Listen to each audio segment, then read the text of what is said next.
ലോക്സഭാ തെരഞ്ഞെടുപ്പ് പ്രഖ്യാപിച്ചതിനു ശേഷം എത്ര പേർ ബി.ജെ.പിയിൽ ചേർന്നു എന്ന കാര്യത്തിൽ കണക്കുകളില്ല. എന്നാൽ ഈ ബി.ജെ.പിയിലേക്ക് ചേർന്നവരിൽ ഭൂരിഭാഗവും കോൺഗ്രസുകാരാണ് എന്നുള്ളതാണ് ശ്രദ്ധേയം. ഇന്ത്യയിലെ ഏറ്റവും ധനികയായ വനിതയും മുൻ ഹരിയാന മന്ത്രിയുമായ സാവിത്രി ജിണ്ടാൽ കോൺഗ്രസ് അംഗത്വം രാജിവെച്ച് ബി.ജെ.പിയിൽ ചേർന്നിരിക്കുകയാണ്.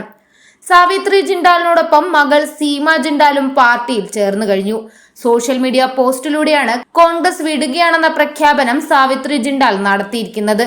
MP ആയിരുന്ന മകൻ നവീൻ ജിണ്ടാൽ കോൺഗ്രസ് വിട്ട് ബി.ജെ.പിയിൽ ചേർന്നതിന് തൊട്ടു പിന്നാലെയാണ് ഈ തീരുമാനം. ഹിസ്വാറിൽ ജനങ്ങളെ പ്രതിനിധീകരിച്ച് 10 വർഷം MLA ആയി. മന്ത്രി എന്ന നിലയിൽ നിസ്വാർത്ഥമായി ഹരിയാന സംസ്ഥാനത്തെ സേവിച്ചു. ഹിസ്വാറിലെ ജനങ്ങൾ തന്റെ കുടുംബമാണ്.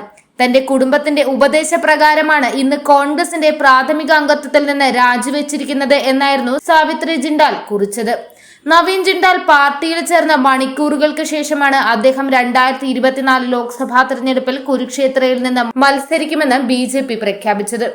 കോൺഗ്രസ് ടിക്കറ്റിൽ മത്സരിച്ച് 10 വർഷം കുരുക്ഷേത്ര MP ആയിരുന്ന നവീൻ ജിണ്ടാൽ കോൺഗ്രസ് നേതൃത്വത്തിന് അന്നത്തെ പ്രധാനമന്ത്രി ഡോക്ടർ മൻമോഹൻ സിംഗിനും നന്ദി പറഞ്ഞിരുന്നു. ജിണ്ടാൽ ഭൂഖണ്ഡത്തിലെ ഏറ്റവും ധനികയായ വനിതയാണ്.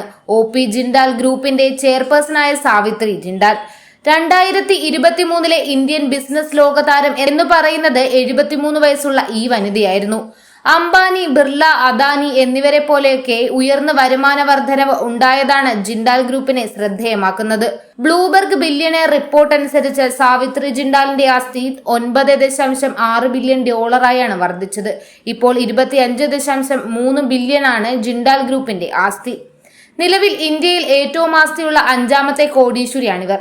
ഏഷ്യൻ ഭൂഖണ്ഡത്തിലെ ഏറ്റവും ധനികയായ സ്ത്രീയും ഇവർ തന്നെയാണ്.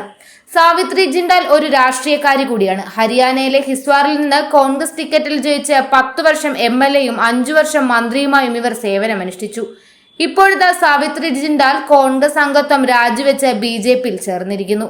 ഇങ്ങനെ കാലങ്ങളായി കോൺഗ്രസിനെ പ്രതിനിധീകരിച്ചവരെല്ലാം ഒറ്റക്കെട്ടായി പാർട്ടി വിടുമ്പോൾ കോൺഗ്രസിന്റെ അടിവേര് ഇളകിയിരിക്കുകയാണ്.